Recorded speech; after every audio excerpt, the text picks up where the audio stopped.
Guys এটা দেখতে পাচ্ছ, এটা আমাদের রাখি খাওয়া দাওয়া আজকে দুপুরবেলা লাঞ্চ। এখানে দেখতে পাচ্ছেন রাখি খাবার। মা এখানে ভাইয়ের জন্য 5 রকম ভাজা করেছে। আমরা এবারে আমাকে সেম সেম দিয়েছে, কারণ আমাকে ভাই কোনো আলাদা না, আমাকে ভাইকে বেশি ভাই আমাকে বেশি, এরকম করে সবাইকে আমাদের জন্য সমান দিয়েছে। এখানে রয়েছে বলি মিনিট আছে, এখানে রয়েছে বাঁধাকপি, এখানে রয়েছে আলু ভাজা, কাঁকরোল ভাজা, মাছ ভাজা, আর তারপরে এখানে রয়েছে পটল ভাজা, একটু স্যালাডের জন্য পেঁয়াজ দিয়েছে, ওখানে ডাল দিয়েছে, এটা মুসুরির ডাল। এরপরে আরো কিছু আসবে, তোমরা এই ব্লগের সাথে দেখতে পারবে। ভাই কিন্তু পটল ভাজা খায় না, এখানে আমাকে দিয়ে দিয়েছে পটল ভাজা।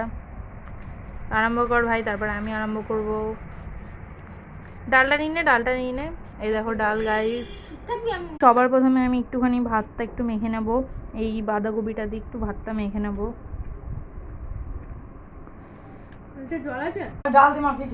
এখন দেখতে পাচ্ছ চিংড়ি মাছ রয়েছে, যেটা আমার খুব ফেভারিট।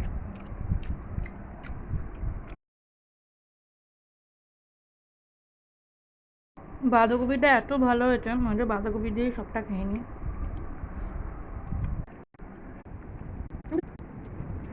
দেখতে পাচ্ছ এখানে যে মুসুরির ডাল রয়েছে, সেই ডালটাকে আমি ঢেলে নিলাম।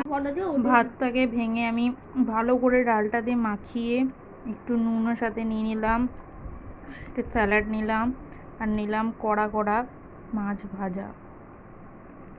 এই মাছ ভাজাটা দিয়ে ডাল অপূর্ব জাস্ট।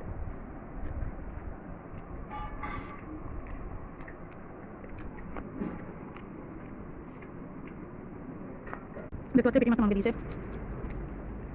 তো আজ এখানে ডিমের ঝোল রয়েছে, আর এখানে রয়েছে চিংড়ি মাছ, আর এখানে চিংড়ি মাছটা নিয়ে নিয়েছি, চিংড়ি মাছটা দিয়ে খাবো। তো দেখতে পাচ্ছ আমাদের ডাকিতে চিংড়ি মাছ রয়েছে, ডিম কষা ডাল, আর মাছ দিলে বাঁধাকপি তরকারি, মাছ রয়েছে বাটা। এবার আমি চিংড়ি মাছের ঝোল দিয়ে খাবো। চিংড়ি মাছের ঝোলটা নিয়েছি, একটা আলু নিলাম, একটা চিংড়ি মাছ নিলাম।